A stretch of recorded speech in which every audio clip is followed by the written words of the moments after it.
जिम्मेवार हैं मौतों का और इन बच्चों का जो अस्पताल में पड़े हैं उन्हें सख्त से सख्त सज़ा देंगे। और ये हिंदुस्तान की फ़ौज बेरहम फ़ौज नहीं है। इसका रिकॉर्ड जो है वो बहुत ही बेहतरीन रिकॉर्ड है इनका। जब तक ये दोनों मुल्क बातचीत के रास्ते पे नहीं आएंगे ये मामला कभी हल नहीं होगा और ये टेररिज्म बंद नहीं होगा। अगर हम समझते हैं कि ये आतंकवाद ख़त्म होगा तो हम एक कुकू वर्ल्ड में रह रहे हैं। टेररिज्म जो है, आतंकवाद जो है वो ज़रूर बहुत ज़्यादा हो गया है, क्योंकि दोनों मुल्क अफसोस तो ये है कि बातचीत का रास्ता छोड़ गए। डॉक्टर फारूक अब्दुल्ला पुंछ के 2 रोज़ा दौरे पर हैं। आप तमाम लोगों को पता है कि पिछले तकरीबन 1.5 से 2 साल में खित्ता पीर पंजाल के हालात किस करवट बैठे हैं और अभी चंद दिन पहले फ़ौज के 5 जवान शहीद होते हैं और उसके एक दिन के बाद 3 सिविलियन की किलिंग हो जाती है। 3 सिविलियन भी उसके बाद शहीद हो जाते हैं। डॉक्टर फारूक अब्दुल्ला यहाँ तशरीफ़ लाए। सुरनकोट में आप कल देख चुके हैं कि किस तरह जो हमारा सुरनकोट हॉस्पिटल है वहाँ जो लोग इस वक्त एडमिट हैं उनको मिलने डॉक्टर फारूक अब्दुल्ला वहाँ पर पहुँचे। और जो टोपी पीर गांव है, चूँकि वो काफ़ी दूर है, काफ़ी पैदल चलना पड़ता है, तो वहाँ एजाज जान साहब और मियाँ अल्ताफ़ साहब उन लोगों से मिलने वहाँ पर पहुँचे थे जहाँ जिस गांव ने अपने 3 अजीज़ खोए थे। डॉक्टर साहब बहुत शुक्रिया, आपने 5-10 मिनट हमारे लिए निकाले हैं।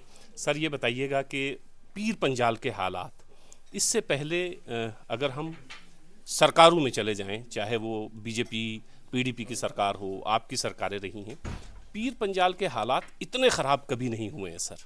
अब पिछले 2 सालों से ऐसा लगता है कि अब कश्मीर और जम्मू, बाकी खित्ता सारा पीर पंजाल से ज़्यादा पुरअमन है। पुरअमन तो नहीं कहेंगे, लेकिन पीर पंजाल के मुकाबले में।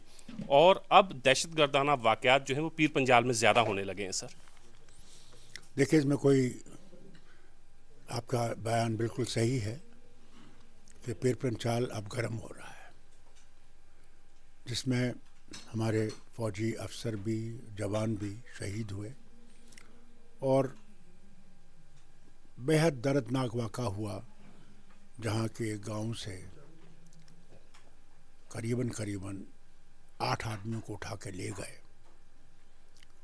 फौज ले गई और तहकीकात के दौरान 3 शहीद हो गए उनमें से, और बाकी अस्पतालों में पड़े हुए हैं।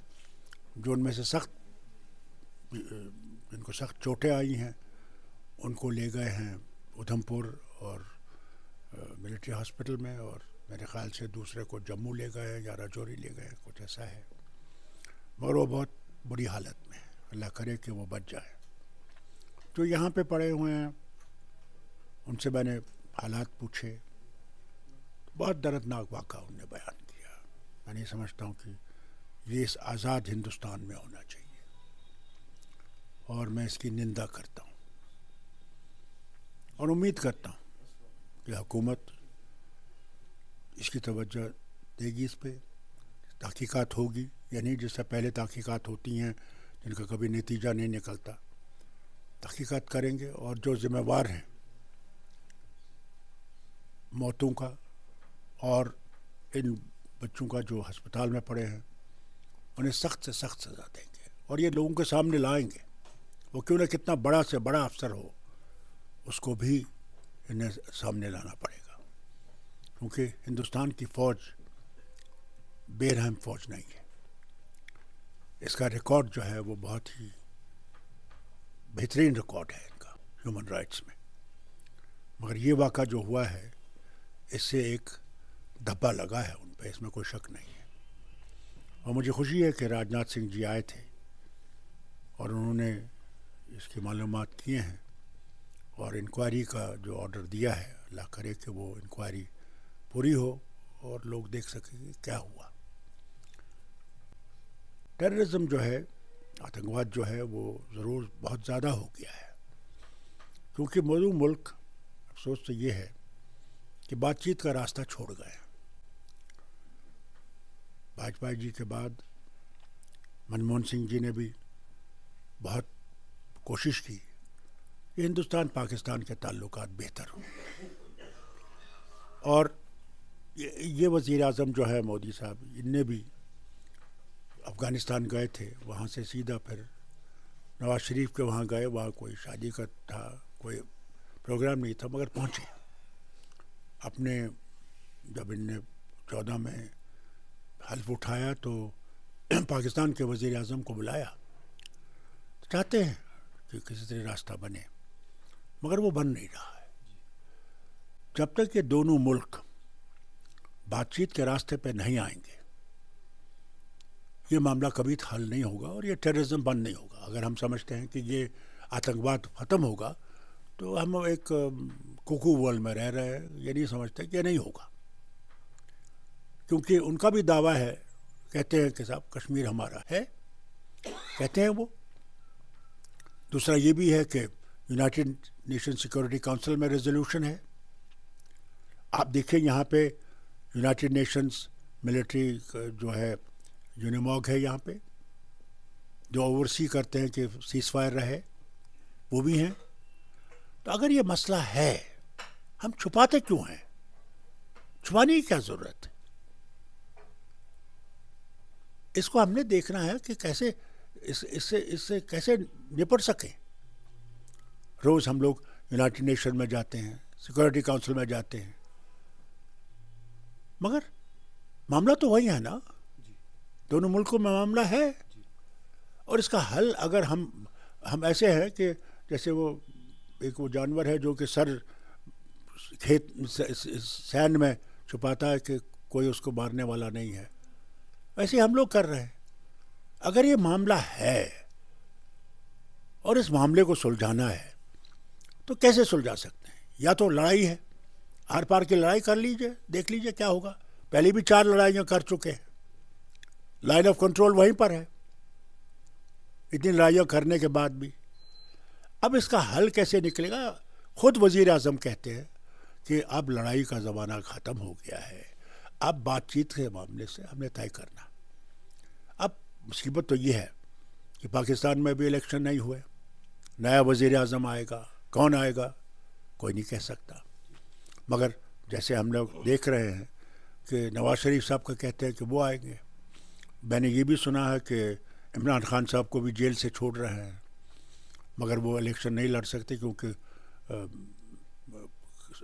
सुप्रीम कोर्ट जो उनका है उन्होंने उससे बार किया है इलेक्शन लड़ने से, और उसकी जमात लड़ेगी। मगर हल कैसे निकलेगा?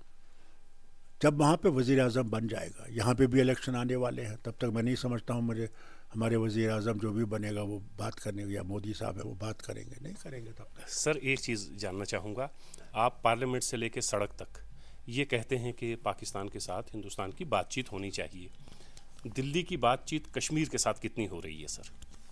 देखिए, दिल्ली की कभी हम गए थे, कई साल पहले गए थे, हम सब लीडर थे। मुझे 2 साल से ज़ायद हो गया, जुलाई में, जून था उस वक्त, मेरे ख्याल से 21 या 22 जून था। तो उस वक्त मैं कोविड से निकला हुआ था और मैंने उनसे कहा कि मैं नहीं आ सकूँगा, मेरी सेहत इतनी ठीक नहीं, मगर तब भी गया क्योंकि इन्होंने कहा नहीं आप आइए, हम लोग बातचीत करेंगे। बातचीत अच्छे माहौल में हुई, हर एक लीडर ने अपने अपनी बात की। मैंने साफ उनसे ये कहा, मैंने कहा ये एक बात याद रखिएगा साहब, हमें आप पे एतबार नहीं है, आपको हम पे एतबार नहीं है। हमें पहले एतबार पैदा करने की कोशिश करनी चाहिए। फिर जब वज़ीर आज़म का जवाब आया, उन्होंने जब बोला उसके बाद सब लीडरों के बाद, उन्होंने कहा ज़रूर दिल्ली की दूरी और दिल की दूरी को हमने ठीक करना पड़ेगा। मगर उसी वक्त ये भी ऐलान किया गया कि जो जेलों में हैं, बेगुनाह जेलों में हैं, उनके लिए एक कमेटी बनेगी और वो कमेटी उसमें देखकर इनको रहा करेगी। वो भी कभी नहीं हुआ, दूरी कम हुई। हमारे आज भी वो जेलों में है। हमारे देखिए जामा मस्जिद बंद हो जाती है और उसके जो सबसे बड़े जो हैं मौलाना उमर फारूक साहब, वो मजहबी रहनुमा है, उन्हें ये कहते हैं छोड़ दिया है, मगर आज भी बंद है, कोई मिलने नहीं जा सकता उनसे। एक दिन उनको छोड़ दिया गया कि वो गए और नमाज पढ़ाई वहाँ पे, मगर बस उसके बाद तो कभी निकले ही नहीं। तो कहाँ गई वो दिल की दूरी, कहाँ गई? क्या वो कर सके? हमारा गिला तो यही है, हमारा गिला ये है कि साहब आप एक लेफ्टिनेंट गवर्नर साहब को बैठा दिया आपने, रोज आपके अखबार, आपका मीडिया जो है, जो उन्हें खरीद रखा, वो यही कहते हैं कि सब ठीक है, यहाँ सब हकी डोरी, हम बड़ी तरक्की कर रहे हैं, जमीन आसमान एक हो रहा है। साहब 50,000 का नौकरी का वादा किया, कहाँ है वो? आज भी बाहर से लोग आए जा रहे हैं। क्या जम्मू और कश्मीर के लोग इतने बेवकूफ़ हैं? मैं आज आपके सामने ये बात कहूँ, गुलाम नबी आज़ाद साहब अपोजिशन के लीडर थे, कांग्रेस के थे, राज्यसभा में उन्हें डिबेट की में हिस्सा लिया था और 2 रियासतें गुजरात और जम्मू कश्मीर का वहाँ पूरा खाता उन्हें पेश किया और उसमें दिखाया उनने कि जम्मू कश्मीर 370 होके भी इतनी तरक्की कर चुका है कि गुजरात को भी पीछे रख दिया।